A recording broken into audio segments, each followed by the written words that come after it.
नमस्कार दोस्तों, welcome back to Motor Defined. मैं हूं आपका होस्ट और दोस्त अरिंदम घोष और आज मैं आप लोगों के लिए लेकर हाजिर हूं द लेजेंड इटसेल्फ 2025 या फिर कहना गलत नहीं होगा 2026 बजाज पल्सर 220F। अब टाइटल थंबनेल से आप लोगों ने बिल्कुल समझ लिया है। वीडियो के दौरान मैं आप लोगों के साथ इस बाइक की एक डिटेल राइड रिव्यू शेयर करूंगा और सिर्फ राइड एक्सपीरियंस ही नहीं, क्योंकि कंपनी ने यहाँ पर नई अपडेट्स डाली हुई है तो क्या भी आप लोगों को नया देखने में मिल रहा है, फीचर्स, स्पेसिफिकेशन, माइलेज, पहले के मुकाबले अभी आप कितना प्राइस पे कर रहे हैं, एवरीथिंग इन डिटेल डिस्कशन करेंगे। साथ ही ये भी देखेंगे क्योंकि अगर आप प्राइस कंपेयर कर रहे हैं काफी हद तक 160 सीसी के करीब भी चली जाती है, तो 160 सीसी के साथ भी इसकी कंपेयर करेंगे और साथ ही यहाँ पर चाहे यहाँ पर करिश्मा हो या फिर आरसी हो या फिर R15 हो जो कि इसकी स्ट्रॉन्ग कॉम्पिटिटर है, उसके साथ भी इसकी कंपैरिजन करेंगे ताकि वीडियो के एंड तक आप लोगों को क्लियर आइडिया मिल जाए कि अगर आप 2025 के एंड या फिर अगर आप 2026 तक भी इस बाइक को खरीदने का प्लान अगर आप बना रहे थे तो ये बाइक खरीदना आप लोगों के लिए कहां तक सही हो सकता है। और दोस्तों, आगे बढ़ने से पहले very special thanks to Rolta Bajaj Baguiati Kolkata for providing me this bike, ताकि मैं आप लोगों तक ये रिव्यू पहुंचा सकूं। वेस्ट बंगाल के हावड़ा हुगली कोलकाता में अगर आप रहते हैं, कोई भी आप यहां पर बजाज की प्रोडक्ट खरीदना चाहते हैं, शोरूम को आप डेफिनेटली कॉन्टैक्ट कर सकते हैं। डिटेल्स ऑलरेडी आप लोगों ने अपने स्क्रीन पर देख लिया, तो चलिए दोस्तों स्टार्ट करते हैं। दोस्तों, रिव्यू की शुरुआत हर वीडियो की तरह वॉक अराउंड के साथ करेंगे। सबसे पहले की आप लोग देख लीजिए, बजाज की लोगों के साथ वेव की जैसे पहले भी आप लोगों ने देखा है वही आप लोगों को मिल रहा है, लेकिन इसको आप कहीं ना कहीं देखिए 2025 का एंड आ चुका है, अब 2026 वाली मॉडल कह सकते हैं। अच्छा, एक बात पहले मैं आप लोगों को बता दूं, और भी अपग्रेड्स मिलेगा आप लोगों को इस बाइक में, लेकिन फिलहाल के लिए जो अपडेटेड मॉडल अभी मार्केट में ही है, जो सामने आपकी खड़ी है, इस बारे में बात करते हैं। टोटल 3 अपडेट आप लोगों को यहाँ पर मोटा मोटा अभी समझ में आने वाला है। सबसे पहला अपडेट तो आप लोगों को यहाँ पर कलर में ही दिख रहा है। अब कई लोग कह रहे हैं 3 कलर वेरिएंट अपडेट आई है, नहीं, टोटल 4 कलर वेरिएंट आप लोगों को यहाँ पर मिलेगा। सामने आप लोगों की यहाँ पर जो वेरिएंट खड़ी है आप लोग देख ही पा रहे हैं, ब्लैक के साथ रेड आपको मिल रहा है, ब्लैक के साथ ब्लू मिलेगा, ब्लैक के साथ आप लोगों को कॉपर कलर भी मिल जाएगा, और साथ ही एक नया कलर वेरिएंट कंपनी ने जो अभी यहाँ पर इंट्रोड्यूस करी हुई है वो है ग्रीन कलर। बाकी पर्सनली अगर मैं आपको बताऊं तो मुझे कहीं ना कहीं ब्लैक के साथ रेड की जो कॉम्बिनेशन आती है, आप कह सकते हैं 150, 125 या फिर यहाँ पर ये 220 में मुझे ये ज़्यादा पसंद आती है। कहीं ना कहीं ये भी मुझे ज़्यादा पसंद आ रही है, इसलिए मैं आप लोगों के लिए लेकर भी आया हूँ। बाकी एक बार मैं 360 व्यू आप लोगों को यहाँ पर देना चाहूँगा। फ्रंट की लुक से अगर देखा जाए तो वाइजर कंप्लीटली ब्लैक है, लेकिन यहाँ पर आप देख सकते हैं ग्रे रेड का ये जो स्टिकरिंग है यहाँ पर रखा गया। साथ ही अगर आप देख रहे हैं ये जो फेयरिंग है इसमें भी ये आप देख सकते हैं रेड, ग्रे और ये कार्बन फाइबर वाला फिनिश यहाँ पर रखा गया। ग्रे कलर आप लोगों को यहाँ पर समझ में आने वाला है। पल्सर को आप देख सकते हैं यहाँ पर आप कह सकते हैं सिल्वर रखा गया। मिड पोर्शन आप ये वाली अगर पैनल देख रहे हैं तो इसको कार्बन फाइबर फिनिश में रखा गया, और अगर आप लोग यहाँ पर इस सीट काउल देख रहे हैं ग्रे रेड, ये जो फिनिश है इसके साथ आप लोगों को ये बिल्कुल यहाँ पर समझ में आने वाला है। बाकी अगर आप लोग यहाँ पर इंजन काउल देख रहे हैं तो यहाँ पर भी वही स्टिकरिंग, सेम स्टिकरिंग फिनिश के साथ ये आप लोगों को बिल्कुल मिलेगा। तो ये है फर्स्ट अपडेट जो कि कलर में, भूलिएगा नहीं 3 नहीं 4 कलर अपडेट यहाँ पर आपको मिल रहा है। इसके अलावा अगर आप लोग प्राइस देख रहे हैं तो आप लोगों को करीबन 1200 रुपये ज़्यादा पे करना होगा। एग्जैक्ट प्राइस मैं आप लोगों को बताऊंगा। इसकी पहली वाली मॉडल से अगर आप 1200 रुपये पे कर रहे हैं तो अभी कितना पे कर रहे हैं बात करेंगे इसके बारे में। लेकिन उससे पहले एक चीज़ और बता दूं, पहले आप लोगों को ये बल्ब कम मिलता था, एक बार अगर मैं आप लोगों को यहाँ पर ऑन करके बताऊं तो ये देखिए अभी आप लोगों को एलईडी टर्न इंडिकेटर मिल रहा है। सिर्फ फ्रंट में ही नहीं, अगर आप लोग रियर में आते हैं तो यहाँ पर भी आप लोग को एलईडी समझ में बिल्कुल आने वाला है। बाकी अगर आप लोग इसकी एस्थेटिक पॉइंट ऑफ व्यू से देखेंगे तो दिखने में एक्चुअली एलईडी लगने के बाद ये खूबसूरत ही आप लोगों को महसूस होने वाली है। और अब अगर मैं आप लोगों को यहाँ पर ओवरऑल क्या चीज़ मिल रहा है इसके बारे में बताऊं तो देखिए, सबसे पहले जैसे आप की को ऑन करते हैं यहाँ पर ये जो लैंप आप लोगों को जलता हुआ दिखेगा, लेकिन जैसे ही आप लोग यहाँ पर इसकी इग्निशन को ऑन करते हैं तभी आप लोग यहाँ पर इसकी जो कंप्लीट हेडलैम्प है उसको आप ऑपरेट कर पाएंगे। लेकिन अभी भी आप लोग को हैलोजन का ही मिल रहा है। शायद नेक्स्ट अपडेट में ये बल्ब आप लोगों को मतलब आप कह सकते हैं एलईडी का मिल जाए, लेकिन अभी के लिए आप लोगों को ये बल्ब या फिर आप कह सकते हैं हैलोजन का ही आप लोगों को मिलेगा। और ये हाई बीम, लो बीम, पास लाइट यहाँ पर आप बिल्कुल ऑपरेट कर सकते हैं। हाई बीम हो गया, लो बीम और पास लाइट आप लोग कुछ इस तरीके से यहाँ पर आप बिल्कुल ऑपरेट कर पाएंगे। इसमें चेंज नहीं हुआ है, जैसे पहले आप लोगों को मिलता था वही आप लोग को अभी भी यहाँ पर मिल रहा है। अब इसको हम लोग यहाँ पर करते हैं बंद। साथ ही अगर आप लोग देख रहे हैं रियर व्यू मिरर, आप देख सकते हैं यहाँ पर ये जो वाइजर है इसी पे माउंटेड है। जैसे पहले आप लोगों को मिला करता था 37mm तक का टेलीस्कोपिक फोक, कार्बन फाइबर फिनिश के साथ काफ़ी तगड़ा वाला मडगार्ड, 90/90 सेक्शन तक का tyre with 17 inches of alloy wheel, जहाँ पर कुछ इस तरीके से स्टिकरिंग वगैरह आपको मिल रहा है। ये भी पहले जैसे ही आप लोगों को मिल रहा है। अब सिंगल चैनल एबीएस अभी भी है, मतलब जस्ट फ्रंट आप कह सकते हैं ब्रेक में आपको एबीएस मिल रहा है, रियर ब्रेक में अभी तक एबीएस आपको नहीं मिलेगा। शायद नेक्स्ट अपडेट जो आने वाला है उसमें आप लोगों को मिल जाए, ठीक है। लेकिन अगर आप लोग देख रहे हैं तो 280mm तक का ये जो बड़ा सा ब्रेक डिस्क है विद दिस नॉर्मल कैलिपर, ये भी आप लोगों को पहले जैसे मिलेगा। बाकी अगर आप लोग यहाँ पर ये क्वालिटी देख रहे हैं यहाँ पर इंजन काउल का, तो ये आपको काफ़ी तगड़ा वाला मिल जाएगा। साथ ही ये जो क्रैश गार्ड है ये भी काफ़ी सही क्वालिटी का आपको मिलेगा। और वहीं अगर आप लोग इंजन देख रहे हैं तो ये भी पहली जैसी ही है, 220cc single cylinder 2 valve air oil cool fuel injected engine आप लोगों को यहाँ पर बिल्कुल मिल रहा है। जो पावर फिगर अगर आप लोग देख रहे हैं तो पहले जैसे आप लोगों को मिल जाएगा 20.9 PS तक का पावर, और यहाँ पर आप लोगों को 18.55 न्यूटन मीटर तक का टॉर्क आपको मिलेगा। पावर अगर आप लोग देख रहे हैं ऑलमोस्ट सिमिलर आरटीआर 200 के, लेकिन अगर आप लोग टॉर्क देख रहे हैं तो हल्का से ज़्यादा आप लोगों को यहाँ पर मिलने वाला है अगर आप लोग इसको आरटीआर 200 4V से कंपेयर कर रहे हैं। इनफैक्ट अगर आप लोग इसको 160 सीसी की किसी भी बाइक से अगर कंपेयर कर रहे हैं, अगर आप लोग हॉर्नेट से भी कंपेयर कर रहे हैं, हॉर्नेट 2.2 से मैं यहाँ पर बात कर रहा हूँ, पावर हो टॉर्क हो, यहाँ पर आप लोगों को चीज़ ज़्यादा ही समझ में आने वाला है। लेकिन अगर आप लोग इसको आरसी हो गया या फिर अगर आप लोग करिज्मा वगैरह से कंपेयर कर रहे हैं तो आप लोगों को वहाँ पर थोड़ा सा ज़्यादा मिलेगा। इनफैक्ट अगर आप लोग इसको कंपेयर कर रहे हैं विद R15 तो भी आप लोगों को यहाँ पर जो पावर टॉर्क आप लोगों को यहाँ पर ज़्यादा दिखने वाला है। ठीक है, तो ये था अबाउट इंजन जो आप लोगों को पहले जैसे ही मिलेगा। बाकी slip and assist clutch company अभी तक यहाँ पर प्रोवाइड नहीं कर रही है, शायद नेक्स्ट अपडेट में आप लोगों को मिल जाए। अब क्योंकि बात यहाँ पर इंजन की हो रही है तो एग्जॉस्ट साउंड में आप लोगों को सुनाना चाहूंगा, लेकिन उससे पहले बता दूं ये आप जो फुटरेस्ट है ब्रेक लीवर की क्वालिटी देख पा रहे हैं, ये पहले जैसे अभी भी काफी तगड़ा आप लोगों को मिल रहा है। तो चलिए अब यहाँ पर इसकी जो एग्जॉस्ट साउंड है वो भी मैं आप लोगों को सुना देता हूँ।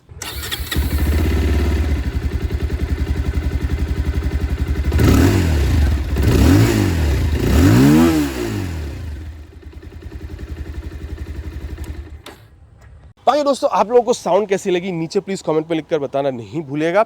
और अगर आपने की ऑन कर रखी है तो यहाँ पर ये जो आइकॉनिक टेल लैंप है ये भी आप लोगों को जलता हुआ दिखेगा, रिफ्लेक्टर, और यहाँ पर ये एलईडी टेल लैंप मतलब एलईडी टर्न इंडिकेटर आप लोगों को जलता हुआ दिख रहा है। ऑलरेडी मैंने बताया है, काफ़ी आप कह सकते हैं लंबा सा यहाँ पर ये जो मडगार्ड है, ठीक है, ये भी आप लोगों को यहाँ पर बिल्कुल मिलेगा। और अगर आप टायर देख रहे हैं तो ट्रेड पैटर्न काफ़ी हद तक वो आप लोगों को मतलब थोड़ा थोड़ा आप कह सकते हैं कि जो ऑफ रोड है उसको भी सपोर्ट करती हुई यहाँ पर समझ में आने वाला, लेकिन हार्डकोर ऑफ रोडिंग के लिए थोड़ी बहुत आप यहाँ पर कर सकते हैं ट्राई।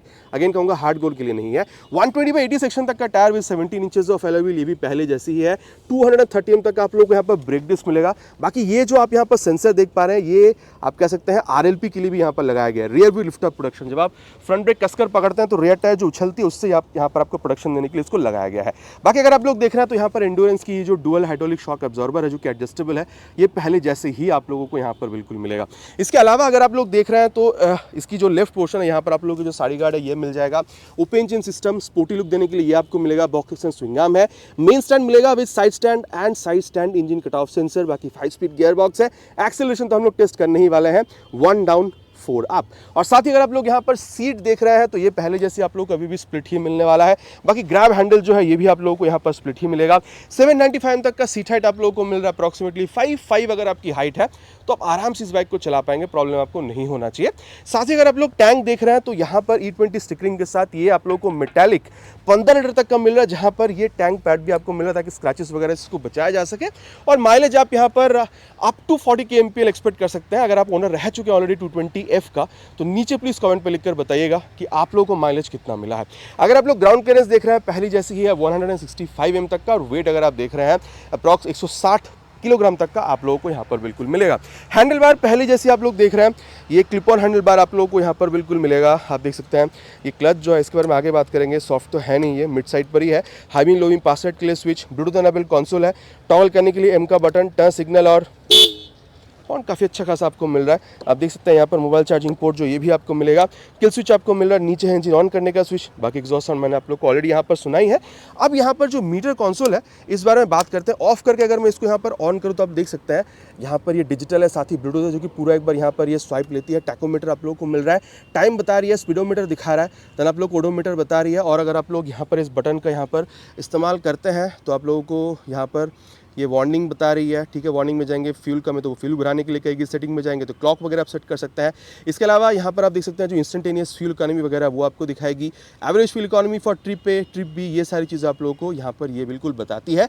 बाकी दोस्तों यहाँ पर अगर आप लोग देख रहे हैं तो जो नेविगेशन सिस्टम है ये भी आप लोग यहाँ पर बिल्कुल यूज़ कर पाएंगे। अगर आप लोग यहाँ पर बजाज की राइड कनेक्ट ऐप को मोबाइल में डाउनलोड इंस्टॉल करके थ्रू ब्लूटूथ इसके साथ अगर आप कनेक्ट करते हैं, और साथ ही यहाँ पर जो कॉल SMS अलर्ट है वो भी आप लोग बिल्कुल इस्तेमाल कर पाते हैं। और साथ ही अगर आप लोग देख रहे हैं ये न्यूट्रल पोजिशन सेंसर, ABS की सेंसर, इंजन मैल फंक्शन लाइट, ये सारी चीज़ें आप लोगों को यहाँ पर ये बिल्कुल बताती है। बाकी रियर व्यू मिरर कितना अच्छा खासा रियर व्यू देती है इसके बारे में दोस्तों आगे हम लोग चलते हुए बात बिल्कुल करने वाले हैं। और अगर मैं आप लोगों को यहाँ पर इसकी प्राइस के बारे में बताऊं, जो पहले आप लोगों को 1,59,000 के आसपास मिलता था, अभी आप लोगों को 1,60,257 रुपीज़ के आसपास मिला, मतलब वही करीबन 1,200 रुपये तक आप लोगों को यहाँ पर ज़्यादा पे करना हो रहा है। अब चलिए दोस्तों चलते हैं राइड पर एंड देन समझने की कोशिश करते हैं राइड एक्सपीरियंस इस बाइक के साथ आपको कैसा मिल सकता है। और दोस्तों राइड रिव्यू की शुरुआत करते हैं ऑफ दिस न्यू आप कह सकते हैं बजाज पल्सर 220। सबसे पहले तो सीट हाइट जैसे मैं आप लोग को बता रहा था 795 mm की है, तो अगर आपकी हाइट अराउंड 5'5" तक की भी है तो भी आप लोग यहाँ पर इसको चला पाएंगे, बहुत ज़्यादा प्रॉब्लम आपको नहीं होगा। बाकी रियर फिटेड फुटपैग आप लोगों को मिल रहा है और सीट इज़ क्वाइट कंफर्टेबल। देखिए सॉफ्ट तो नहीं कहूँगा, लेकिन बहुत ज़्यादा सॉफ्ट नहीं है, बहुत ज़्यादा हार्ड भी नहीं है, कंफर्टेबल। और स्पेस चाहे आप बैठ रहे हो या फिर आप पिलन के साथ ही क्यों ना राइड कर रहे हो, आप लोगों को प्रॉब्लम यहाँ पर नहीं होनी चाहिए। और देखिए क्लिप ऑन हैंडल बार है और हल्का सा आप लोगों को यहाँ पर झुकना भी हो रहा है। मैं ये नहीं कहूँगा बहुत ज़्यादा झुकना हो रहा है, लेकिन हल्का सा तो आप लोग यहाँ पर डेफिनेटली झुक रहे हैं। और चलिए अब यहाँ पर इसको स्टार्ट करते हैं।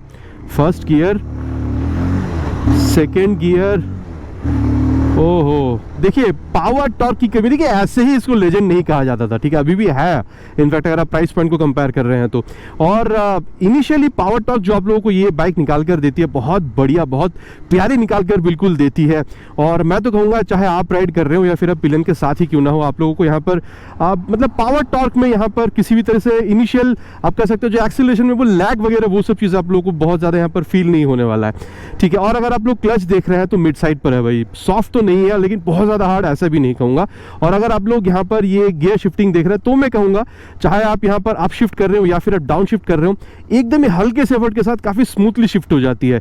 लेकिन अगर यहाँ पर गियर शिफ्टिंग अगर यहाँ पर सेंसर मिल जाता है गियर शिफ्टिंग का तो गियर पोजिशन सेंसर यहाँ पर और ये बढ़िया बन सकता था। बाकी आप लोगों का राय नीचे कमेंट पर लिखकर बताइएगा। और क्योंकि यहाँ पर बात हो रही है gear shifting, gear position sensor, इन सारी चीज़ों के बारे में, तो चलिए इसकी जो एक्सेलरेशन टेस्ट है उसको भी कंप्लीट करते हैं। देन यहाँ पर इसकी जो परफॉर्मेंस है उसके बारे में आगे बात करते हैं। We'll start with 3 horns already on first gear. Full throttle. Cross 60. Crossing 80. And cross 100. अब देखिए दोस्तों पहली बात तो जो मैं कहूँगा, अगर आप ये वाली यहाँ पर ये वाइज़र देख रहे हैं तो वाइज़र काफ़ी हद तक यहाँ पर ये जो विंड ब्लास्ट है उसको बिल्कुल रोकते हैं अगर आप लोग बिल्कुल ही टक इन कर अगर आप लोग बैठ रहे हैं तो। और साथ ही अगर मैं बताऊँ वाइब्रेशन की बात तो देखिए यहाँ पर आप लोगों को 80-85 के बाद जो है हल्का सा आप कह सकते हैं जो फुट पेग्स है वहाँ पर आपको समझ में यहाँ पर आती है, लेकिन वो बहुत ज़्यादा आप लोगों को ये अनोइंग फील नहीं कराएगी, ठीक है। और मैं कहूँगा देखिए काफ़ी लोगों का यहाँ पर एक शिकायत होता है कि यहाँ पर ये आप लोगों को जो वाइज़र मिल रहा है यहाँ पर थोड़ी सी रैटलिंग साउंड आती है, लेकिन हाँ अगर उसको सही तरीके से सर्विस कराई जाए तो मेरे हिसाब से आप लोगों को प्रॉब्लम उसमें भी नहीं होनी चाहिए।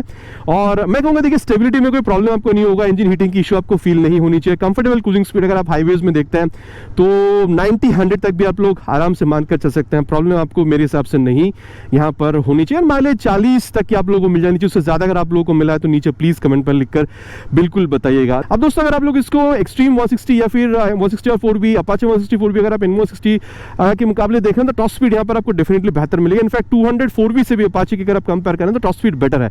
लेकिन अगर आप लोग इसको करिश्मा या फिर अगर आप लोग यहाँ पर इसको कंपेयर करके देख रहे हैं विद RC200 तो वहाँ पर पावर टॉर्क क्योंकि ज़्यादा तो वहाँ पर हल्की से आप लोगों को जो टॉप स्पीड परफॉर्मेंस है यहाँ के मुकाबले वहाँ पर आप लोगों को थोड़ा सा बेहतर मिल सकता है। और दोस्तों अब जिस बारे में बात करेंगे वो है इस बाइक की ब्रेकिंग। सबसे पहले तो यहाँ पर इसकी जो फ्रंट ब्रेक है उसको ले चलेंगे 70 के आसपास और टेस्ट करेंगे, और ये 73 पे ले जाके फ्रंट ब्रेक। देखिए 280 mm का फ्रंट पे आप लोगों को यहाँ पर जो ब्रेक मिल रहा है मैं कहूँगा लाजवाब ब्रेकिंग रिस्पांस दे रही है। यहाँ पर आप लोगों को कोई कमी फील नहीं हो रही है। और इनफैक्ट जब मैंने कसकर पकड़ा ना एक्सट्रीम प्रेस करने के बाद हल्का से मुझे यहाँ पर ABS भी फील हुआ था, तो वो बात है मतलब काफ़ी अच्छा खासा ब्रेकिंग रिस्पांस दे रही है। और आप 60 पे ले जाके करीबन रियर ब्रेक को प्रेस करेंगे, 64 पे ले जाके रियर ब्रेक। अब ये 230 mm का ब्रेक जो आप लोगों को मिल रहा है ये आप लोगों को वो प्रोग्रेसिव नेचर वाला ही फील दे रही है, ठीक है। जैसे आप रियर ब्रेक का इस्तेमाल कर रहे हैं हल्का सा यहाँ पर आप कह सकते हैं जो स्पीड स्लो डाउन है वो वाला फील ही आप लोगों को यहाँ पर बिल्कुल मिल रहा है, ठीक है। और 230 mm का आप कह सकते हैं अमूमन हर बाइक में जैसे फील होना चाहिए वही आप लोगों को यहाँ पर भी मिल रहा है। इसमें बहुत ज़्यादा कोई चेंज जो है वो आप लोगों को फील हो नहीं रहा है, ठीक है। और अब यहाँ पर बात करेंगे कि यहाँ पर जो रियर ब्रेक के साथ साथ फ्रंट ब्रेक का इस्तेमाल करने पर कैसा आपको ओवरऑल फील मिलता है। वही 60 के आसपास ले जाके ये 67 पे ले जाके रियर विथ फ्रंट। देखिए तीनों ही बार पीछे देखकर ब्रेक किया गया था, ठीक है, कोई था नहीं इसलिए ब्रेक किया है। और देखिए मैं कहूँगा ओवरऑल ब्रेकिंग आप लोगों को यहाँ पर काफ़ी लाजवाब मिलेगा। और हाँ, डुअल चैनल एबीएस आ जाता तो और मज़ा आ जाता, लेकिन उससे प्राइस भी इंक्रीज़ हो जाती, ठीक है। लेकिन हाँ, यहाँ पर भी आप लोगों को भी अच्छा खासा ब्रेकिंग ही देखने में बिल्कुल मिलेगा।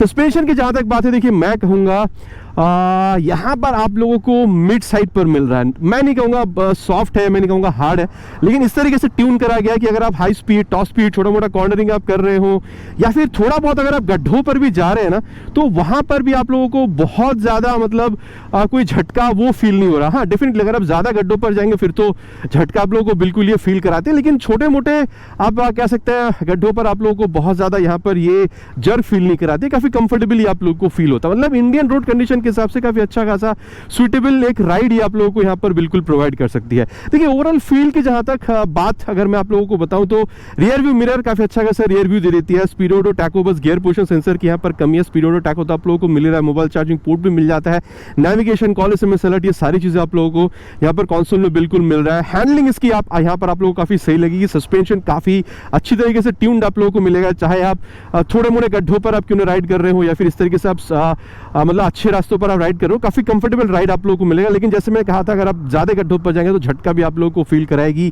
160 किलोग्राम का वेट जो है बहुत ज़्यादा ये आप लोगों को भारी भी फील नहीं कराती है। अब दोस्तों यहाँ पर एक और इंपॉर्टेंट बात मैं आप लोगों से कहना चाहूँगा, देखिए सिटी राइड के लिए आप इसको यूज़ कर सकते हैं, बिकॉज माइलेज भी आप लोगों को यहाँ पर काफ़ी अच्छा खासा देखने मिल जाता है। अगर आप लोग सीसी के हिसाब से देख रहे हैं तो ठीक है, मतलब अगर आप सेगमेंट के हिसाब से देख रहे हैं। लेकिन हाँ, 220 सीसी के इंजन आप लोगों को यहाँ पर मिल रहा है, तो अगर कभी आप यहाँ पर लॉन्ग राइड भी प्रेफर करते हैं तो भी मेरे ख्याल से ओकेशनल लॉन्ग राइड के लिए आप निकल सकते हैं, क्योंकि ऑयल कूलिंग आप लोगों को यहाँ पर मिल रहा है, ब्रेकिंग एक्सीलरेशन भी काफ़ी अच्छी खासी है। तो हाँ, कभी कभी अगर आप ओकेशनल लॉन्ग राइड पर निकल जाना चाहते हैं तो आप लोग निकल सकते हैं। इनफैक्ट पिलियन के साथ भी आप लोगों को बहुत ज़्यादा प्रॉब्लम नहीं फील होगा यहाँ पर। और वही अगर आप अपना सीटिंग पोजीशन देख रहे हैं, हल्का सा झुक रहे हैं, थोड़ा सा स्पोर्टी राइडर पोजीशन, ठीक है, स्पेस की यहाँ पर कोई कमी नहीं है, कंफर्टेबल आप कह सकते हैं सीट आप लोगों को मिल रहा है, चाहे आप हो या फिर आप पिलियन के लिए राइड क्यों ना कर रहे हो।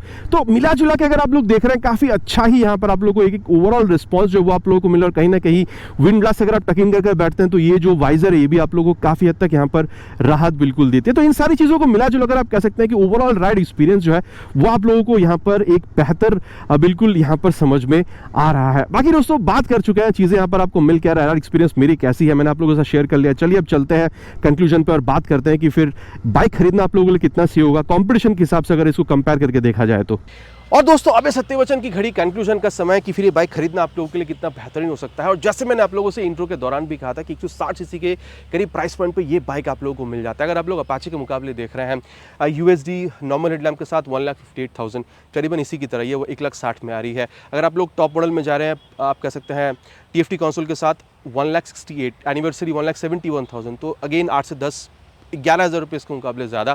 अगर आप लोग इसकी जो सिबलिंग एनिवर्सरी उसके मुकाबले देख रहे हैं तो 1,55,000-58,000 तक वहाँ पर भी पे करते हैं, अगेन इसके आसपास ही आ जाती है। अगर आप लोग एक्सट्रीम देख रहे हैं तो वो भी 1,60,000 तक वो भी आपको मिलता है, तो वो भी इसके करीब आ जाती है। बाकी इससे ज़्यादा ही वहाँ पर आप लोग पे करें। इनफैक्ट अगर आप RTR 204B के मुकाबले देख रहे हैं वहाँ पर भी 10 से 15,000 रुपये आप लोग ज़्यादा पे कर रहे हैं, ठीक है। बाकी अगर आप लोग इन सारी बाइकों के मुकाबले टॉप एंड परफॉर्मेंस देखेंगे तो यहाँ पर आप लोगों को कहीं ना कहीं थोड़ी सी बेहतर आप एक्सपेक्ट कर सकते हैं। अब अगर आप सीसी के मुकाबले देख रहे हैं, आप लोगों को करिश्मा एक्समा 210 मिल जाएगा, वहाँ पर पावर टॉर्क ज़्यादा है, प्राइस भी आप लोग 2 लाख से ऊपर पे करते हैं। चाहे आप फीचर के लीजिए या फिर टॉप एंड, थोड़ी सी आप लोगों को वहाँ पर परफॉर्मेंस बेहतर मिलेगा। या फिर अगर आप लोग RC 200 के मुकाबले देख रहे हैं तो भी आप लोगों को परफॉर्मेंस वहाँ पर बेहतर मिलेगा, प्राइस भी आप लोग ज़्यादा पे करें। R15 में भी फीचर ज़्यादा है, ठीक है, और वहाँ पर भी आप लोगों को जो पावर आप कह सकते हैं, जो परफॉर्मेंस वगैरह आप लोगों को काफ़ी सिमिलर ही समझ में आता है। देखिए ये सारी बाइक जो मैंने अभी आप लोगों से कही है ना, प्राइस पॉइंट आप लोग ज़्यादा पे कर रहे हैं, तो फीचर हो मतलब फीचर्स जैसे कि आप लोग कह सकते हैं traction control system, dual channel ABS, आप लोग को LED प्रोजेक्टर, ये सारी चीज़ें वहाँ पर आप लोगों को कंपनी काफ़ी अच्छी तरीके से प्रोवाइड करते हैं, मतलब फीचर वाइज वो काफ़ी बेहतर है। लेकिन मैं एक चीज़ कह सकता हूँ, देखिए ये सारी चीज़ों की डेफिनेटली यहाँ पर आप लोगों को कमी फील होती है, लेकिन जिस प्राइस पॉइंट पर ये कंपनी आप लोग को ऑफर कर रही है आप लोग शिकायत नहीं कर सकते। और हाँ, इन सारी चीज़ों की अपडेट शायद कंपनी नेक्स्ट अपडेट तक यहाँ पर ला दे, लेकिन अभी भी जिस प्राइस पॉइंट पे ये लेजेंड कंपनी आप लोग को ऑफर कर रही है, मेरे ख्याल से अगर आप लोग को इसकी लुक अच्छी लगती है, आप चाहते हैं कि आवाज़ सही हो, आप लोग को अच्छा खासा परफॉर्मेंस मिल जाए, ठीक है, फैमिली के साथ आप राइड भी करना चाहते हैं, सीट भी आप लोग को अच्छा खासा प्रोवाइड कर रही है, माइलेज भी 45-40 तक की आपको मिलनी चाहिए थी, 1,55,60,000 रुपये तक की आपकी बजट थी, मेरे ख्याल से अभी भी अच्छी परफॉर्मेंस, अच्छी लुक, ठीक है, ये चीज़ के लिए अभी भी आप यहाँ पर ये जो लेजेंड है पल्सर 220F, इसको आप लोग बिल्कुल खरीद सकते हैं। बाकी अब आप लोग क्या समझ रहे हैं, जो कंपटीशन में बाइक मैंने बताई है R15, RC, ठीक है, यहाँ पर करिश्मा या फिर 160 सीसी, 200 सीसी, आप और कौन सी बाइक यहाँ पर खरीदना चाहेंगे या फिर आप यही बाइक खरीदेंगे? After this review, after this update, नीचे कमेंट पर लिखकर बताना नहीं भूलिएगा। It's my request. आशा करता हूँ वीडियो आप लोगों को पसंद आई होगी। आपको पता है पसंद आए तो क्या करना है, प्लीज़ वीडियो में एक लाइक, और चैनल पर पहली बार आ रहा है तो सब्सक्राइब करके बेल बटन कॉल पे हिट करना नहीं भूलिएगा। It's my request. बहुत जल्द मुलाकात होगा चैनल पर आप लोगों से इसी तरीके से एक नया वीडियो में नए बाइक या स्कूटर के साथ। Till then ride safe and Jai Hind.